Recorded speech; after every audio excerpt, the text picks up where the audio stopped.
तर आज लघुशक्ती आणि भीमशक्ती या दोन शक्ती ज्या महाराष्ट्रामध्ये प्रामुख्याने मोठा गट म्हणून काम करतात, ज्याला विभाजन करण्याचं काम संघाच्या RSSच्या माध्यमातून वारंवार केलं जातं, त्याला छेद देण्याचं काम आज अहिल्यानगरमधील सर्व बौद्ध आणि मातंग तरुणांनी केलेलं आहे.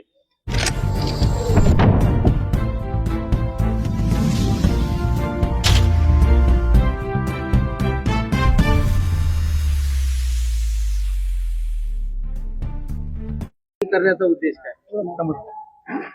अहिल्यानगरमध्ये आज संजय वैराग या सोनईमध्ये झालेल्या युवकाला ज्या पद्धतीनं अमानुष मारहाण करण्यात आली, त्याच्या अंगावर लघुशंका करून त्याला अपहरण करून त्याचे पाय निकामी करण्यात आले, ही घटना अहिल्यानगरमध्ये सोनईमध्ये घडलेली होती. आणि आरोपींना अजूनही अटक नाहीये. आरोपी याच्यामध्ये मोकाट फिरत आहेत.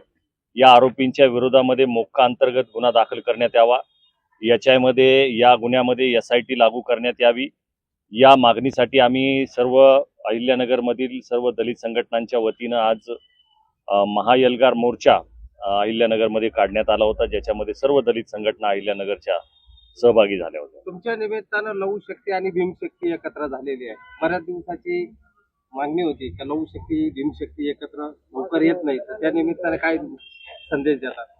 तर आज लघुशक्ती आणि भीमशक्ती या दोन शक्ती ज्या महाराष्ट्रामध्ये प्रामुख्याने मोठा गट म्हणून काम करतात, ज्याला विभाजन करण्याचं काम संघाच्या RSSच्या माध्यमातून वारंवार केलं जातं, त्याला छेद देण्याचं काम आज अहिल्यानगरमधील सर्व बौद्ध आणि मातंग तरुणांनी केलेलं आहे.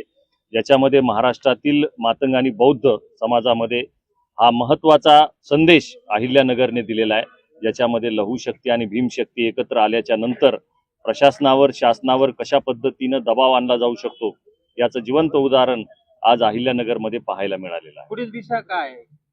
जर याच्यामध्ये SIT स्थापन झाली नाही, आम्ही जे गृह खात्याला दिलेलं जे निवेदन आहे, ज्याच्यामध्ये काही कलम ऍड करण्याच्या संदर्भामध्ये आज आम्ही SP निवेदन दिलं, जिल्हाधिकाऱ्यांना निवेदन दिलं, याच्यामध्ये जर कुठलीही कारवाई झाली नाही तर याच्यापेक्षाही तीव्र आंदोलन आम्ही मुंबई मंत्रालयावर काढण्याचा इशारा आम्ही जिल्हाधिकारी आणि SP दिलेला आहे. शेवटचा प्रश्न, SC उपवर्गीकरणासाठी तुमचं काय मत आहे? SCचं उपवर्गीकरण हा मुद्दा आजच्या या मोर्चामध्ये नाहीये, त्याच्यामुळे मी याच्यावर काही भाष्य करणार नाही.